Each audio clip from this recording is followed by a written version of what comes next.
নমস্কার বন্ধুরা, Indian choice কিচেনে তোমাদের স্বাগত জানাই। আজকে আমি কাঁচাগোল্লা বানিয়ে তোমাদের সঙ্গে শেয়ার করব। তার জন্য এখানে আমি 200 গ্রাম ছানা নিয়ে নিয়েছি। ছানাটাকে ভালো করে একটা সাদা কাপড়ের মধ্যে দিয়ে জলটা ঝরিয়ে নিয়েছি। ছানাটাকে ভালো করে প্রথমে মেখে নেব।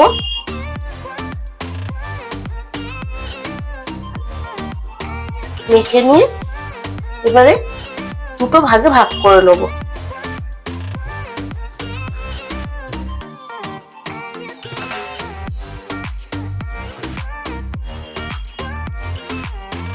এবারে ছানার মধ্যে 1 টেবিল চামচ চিনি দিয়ে দেবো।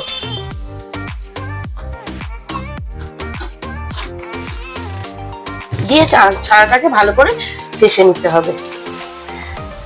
আমাদের হঠাৎ করে যদি মিষ্টি খেতে ইচ্ছে করে, এরকম ভাবে ঘরে মিষ্টিটা বানিয়ে নিলে আমরা সহজে খেতে পারি। আর এই কাঁচাগোল্লা বানানো খুব সহজ উপায়।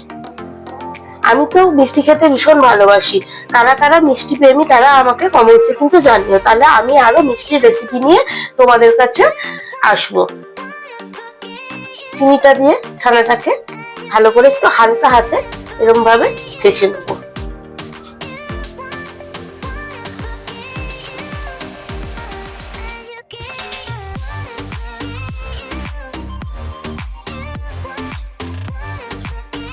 ছানাটা ঠিক এরকম হাতের তালু দিয়ে এরকম ভাবে ফেষতে হবে, তবে মিষ্টিটা ভালো হবে।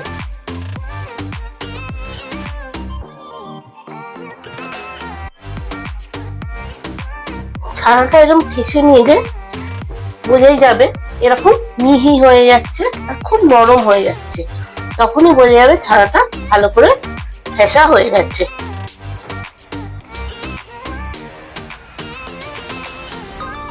এবারে আমি এই ছানাটাকে রান্না করব, আর এই ছানাটাকে এরকম কাঁচা অবস্থায় রেখে দেবো। গ্যাসে একটা ফ্রাইং প্যান বসিয়ে দিয়েছি, চাইলে এটা কড়াতেও করা যায়। এবারে গ্যাসের ফ্লেমটা একদম লোতে রেখে ছানাটা দিয়ে দেবো।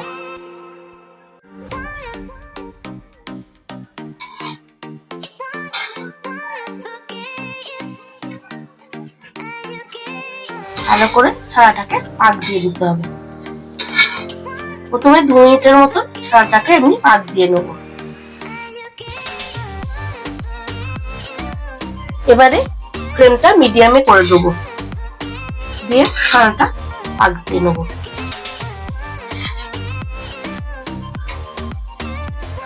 যেহেতু চিনিটা দেওয়া আছে, চিনিটা গলে একটু রসটা বেরোবে, এরকম ভাবে 2 মিনিটের মতো পাক দিয়ে দেবো ছানাটাকে।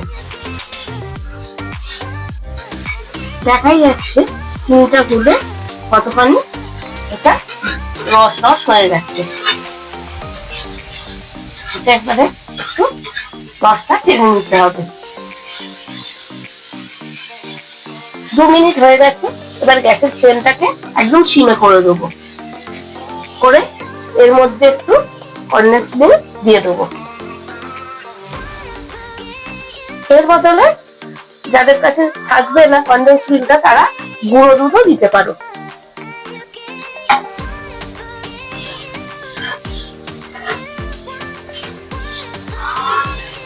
দিয়ে আবার 2 মিনিটের মতো, 2 থেকে 3 মিনিটের মতো পাক দিয়ে দেবো। এটা আবার গ্যাসের ফ্লেমটা সিমে রয়েছে, মিডিয়ামে করে নেব।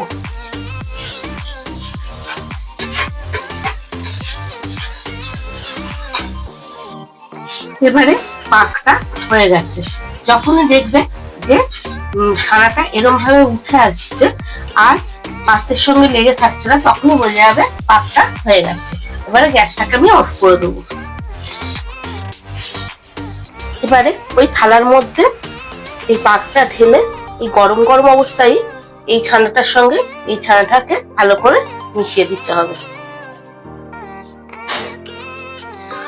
কারণ এটা ঠান্ডা হয়ে গেলে তাহলে মিশ্রণটা ভালো হবে না। আবার যেরকম প্রথমে দেখিয়েছিলাম, যেরকম ভাবে ঠেসে নিয়েছি সেরকম ভাবে ভালো করে ঠেসে নিতে হবে।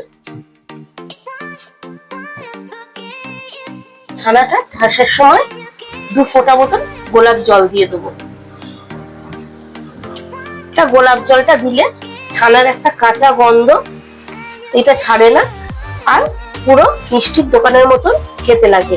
গোলাপ জলের বদলে কেউ এলাচ গুঁড়ো দিতে পারো।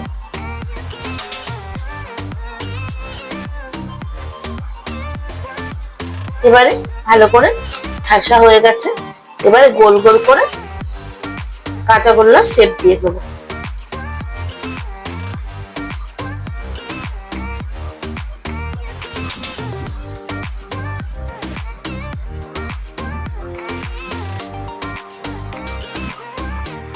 এরকম গোল করে নিয়ে দুটো হাতের তালুতে দিয়ে এরকম করে গোল্লা পাকিয়ে নেব।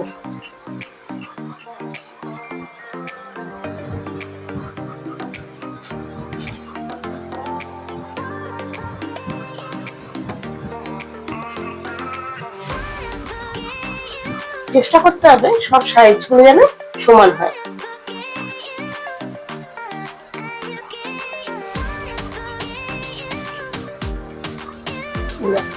এরকম ভাবে সবকটা গোল পাকিয়ে নেবো প্রথমে।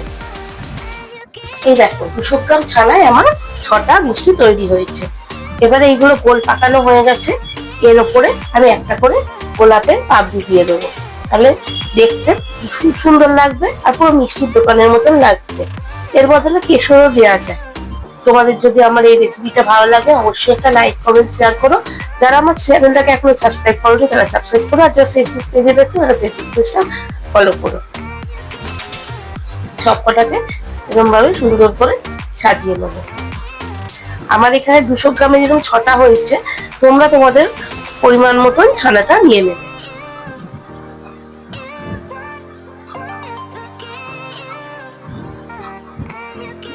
এবার দেখে বলো কেমন দেখতে লাগছে।